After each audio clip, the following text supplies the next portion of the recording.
ሰላም ጤና ይስጥልኝ ውድ የዓለም ዘር ዩቲዩብ ተከታታዮች እህት ወንድሞቼ እንደምን ቆያችሁ? እንደምን አላችሁልኝ? እኔ እግዚአብሔር ይመስገን ደህና ነኝ፣ ሰላም ነኝ። ሰላማችሁ ይብዛልኝ እያልኩኝ እንግዲህ በአዲስ ቪዲዮ መጥቻለሁኝ። ለቤቴ አዲስ ከሆናችሁ ሰብስክራይብ፣ ላይክ፣ ሼር፣ ኮመንት በማድረግ ቤተሰብ ሁኑ። እንግዲህ ዛሬ ከናንተ ከመጡ ጥያቄዎች መሀል እንግዲህ ሁለቱን አንድ ላይ አርጌ እመልስላችኋለሁኝ። እንግዲህ ያው ይሄንን ዩቲዩብ ማለት ነውና ቢያንስ ቤተሰብ በመሆን ቪዲዮን ደግሞ ላይክ አድርጉ። አብዛኞቻችሁ ታያላችሁ ግን ላይክ አታደርጉምና ቻናሌ ደግሞ እንደምነግራችሁ እየተመታ ነው። የሆነ ሰዓት ይነሳል፣ የሆነ ሰዓት ደግሞ ይመታል። ለምን እንደሆነ አላውቅም። ስለዚህ ዛሬ እናንተን ሐሳብ እንግዲህ ወደ እናንተው የኔ ሐሳብ ማለት የናንተ በጽሁፍ የመጣው እኔ ደግሞ በቪዲዮ አብራሪቼ እኔ በማቆም መንገድ እነግራችኋለሁ ማለት ነውና አብራችሁኝ ሁኑ። እንግዲህ የዛሬ ቪዲዮ ስንገባ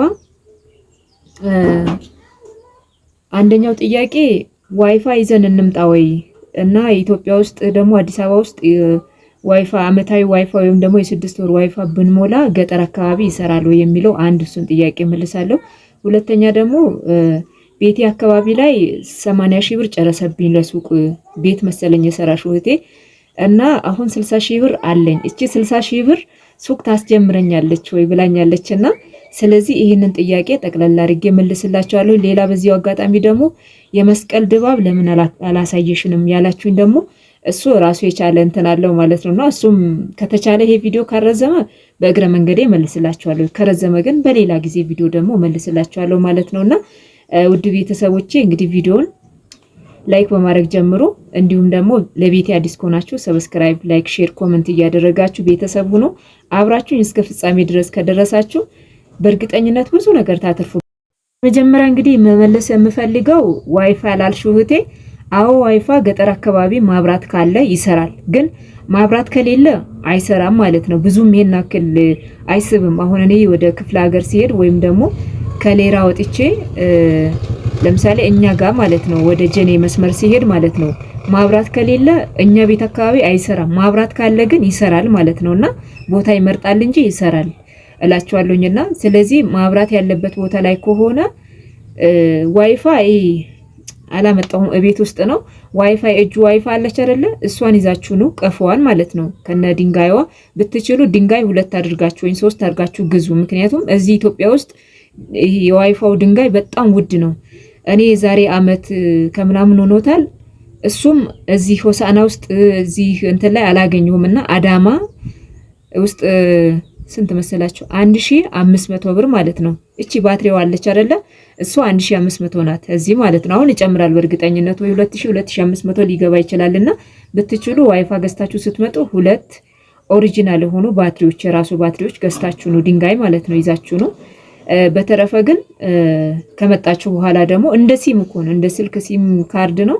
እሱ ላይ አመታዊ ከሆነ አመታዊ 10 ሺህ ብር ከፍላችሁ ታስጭናላችሁ። ከዛ የትኛውም አይነት ቦታ ላይ ስትቀሳቀሱ ይዛችሁት መሄድ ትችላላችሁ። ካልፈለጋችሁም ደግሞ የቀፎን ትተውትና ስልካችሁ ያው ባትሪ ቶሎ ይጨርሳል እንጂ ስልካችሁ ላይ አድርጋችሁ እንደ ዳታ መጠቀም ትችላላችሁ ማለት ነውና ውድ ቤተሰቦቼ ስለዚህ እንደዚህ ማድረግ ይቻላል። ያንቺን ጥያቄ እንግዲህ በዚህ መንገድ መልሻለሁ ብዬ ተስፋ አደርጋለሁ። ምናልባት ያልተረዳሽው ነገር ካለ እህቴ አሁንም ደግመሽ ጠይቂኝ እመልስልሻለሁ።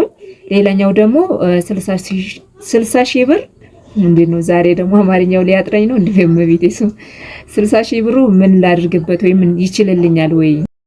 60 ሺህ ብር አለኝ። ስለዚህ ሱቅ መክፈት ይችላል ወይ? አዎ በትንሹ መክፈት ይችላል።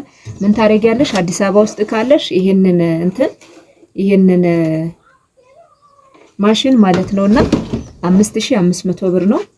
እዚህ ሆሳና ውስጥ ስለሆነ ያው ከዛ መተው ነው እነሱ 500 ብር እንትን የሚሉት ማለት 6000 ብር ነው ይሄ የገዛሁት። ስለዚህ ቢያንስ እንኳን 6000 ብር በይውቃ ዝም ብለሽ ማለት ነውና አጠቃላይ የሚቀርሽ ምንድነው 54000 ብር ይቀርሻል። ከ54000 ብር ትንሽ ነገር ክብሪት ታስገቢያለሽ። ትንሽ ብራቸው ትንሽ የሆነ ነገር ውሃ ትንሽ 1 ሊትር ታስገቢያለሽ። የ10 ብሩ ሶፍት እነዚህ ታስገቢያለሽ። እንደገና ደግሞ ስኳር 10 ኪሎ ታስገቢያለሽ። ከቻልሽ የሚችልልሽ ከሆነ 15 ግን 10 ኪሎ ታስገቢያለሽ። እንደገና ደግሞ ያለሽበት ቦታ እንትን ከሆነ ደግሞ እንደዚህ አይነት እንትኖች የልጆች እንትን ማለት ነው። እንደገና ደግሞ እንዲህ ትናንሽ የሻይ ቅጠሎች ሻይ ቅመም በቃ ትንሽ ነገር ታስገቢና ብዙ ብሩን ሳጨርሹ ማለት ነው። ከዛ ቁጭት ያለሽ ከዛ በኋላ ሰዎች ይመጣሉ ይጠይቁሻል። ሳሙና ደግሞ ቢያንስ 2-3 አይነት ታስገቢያለሽ። የ50 ብር አለ፣ የ60 ብር አለ፣ የ40 ብር አለ፣ የ45 ብር አለ። አንቺ በምትፈልጊው ታስገቢያለሽ። እንደገና ደግሞ እንደዚህ አይነት እንትኖች አብዛኛው ወንዶች ይጠቀሙታል ማለት ነውና ይሄ በትንሹ ዝም ብለሽ ሱቅሽ ላይ እንደዚህ እንትን ትይዋለሽ ማለት ታንጠለጥያለሽ። እንደገና ደግሞ እነዚህ ይህንን አሁን ሴቶች የሚፈልጉታል፣ ወንዶች የሚፈልጉታል። እንዲሁም ደግሞ በትንሽ ነገር ነው የምትጀምሪው። እነዚህ በትንሽ ነገር እንደገና ደግሞ 1 ኪሎ ግማሽ ኪሎ ደግሞ ቡና ከዛ መለኪያሽን ታዘጋጂና በሱ እንትን ትያለሽ። ለምሳሌ ነው መጀመሪያ ሲጀምር ግማሽ ኪሎ ነው 1 ኪሎ ነው የጀመርኩት። አሁን ግን 4 ኪሎ 5 ኪሎ አመጣለሁ። አያችኋ እንደዚህ በመለኪያ የመለኪያ ደግሞ 50 ብር ነው እኛ ጋር ማለት ነው።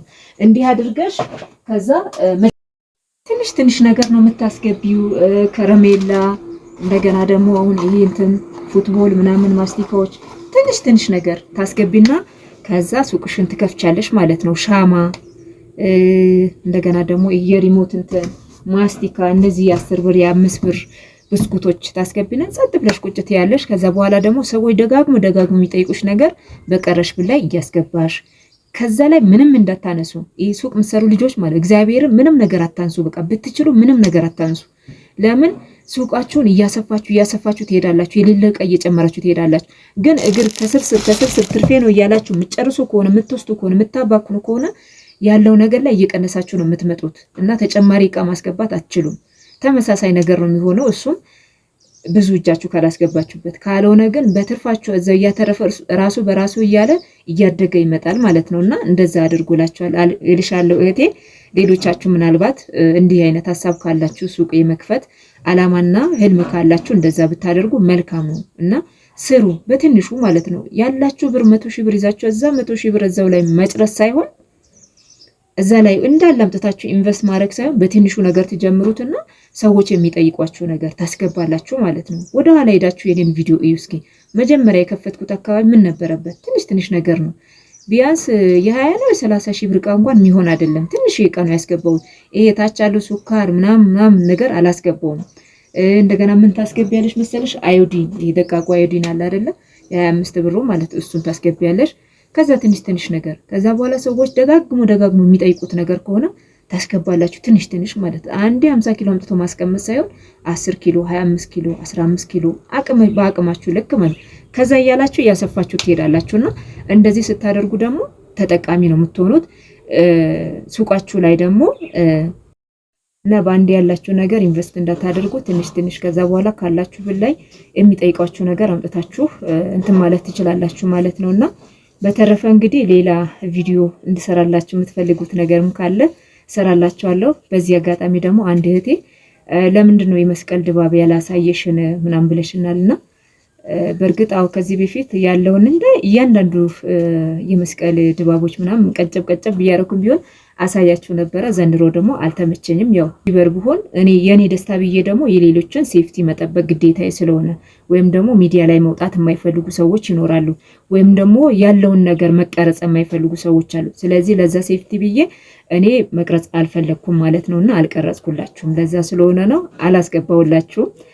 እንግዲህ ለሚቀጥሉ ዓመት እግዚአብሔር ከፈቀደ ከወደደ ወይ እናት አባቴ ቤተሰቦቼ ጋር ሂጄ ካከበርኩኝ እንደ እግዚአብሔር መልካም ፈቃድ ያኔ እቀርጽላችኋለሁ ብዬ አስባለሁኝና ይቅርታ በዚህ አጋጣሚ እና ውድ ቤተሰቦቼ አብራችሁኝ ስለነበራችሁ በጣም ከልብ አመሰግናለሁ። የጠየቃችሁኝም አመሰግናለሁ። ሀሳብ አስተያየት ስለምትሰጡኝም አመሰግናለሁ። አብራችሁኝ ስለቆያችሁም አመሰግናለሁና እግዚአብሔር ያክብርልኝ፣ ክበሩልኝ። ከጎኔ ሆናችሁ በርቺ፣ ጠንክሪ፣ አይዞሽ፣ አንቺ ጀግና ነሽ፣ በርቺ፣ እንዲህ አድርጊ ብላችሁ የምትመክሩኝ የምታበረታቱኝ በእውነት በጣም ከልብ አመሰግናለሁ። እግዚአብሔር ያክብርልኝ።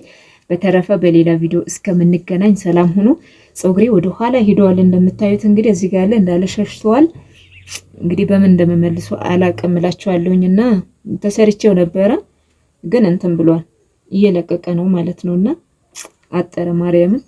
እንግዲህ በፊት መጀመሪያ ላይ ወይም ደግሞ ወደ ኢትዮጵያ ስገባ የነበረው ፀጉር ካያችሁት በዛ ይላል ወደ ታች ይወርዳል። አሁኑ ደግሞ አጠረ እና ውድ ቤተሰቦቼ በተረፈ ሰላማችሁ ይብዛልኝ።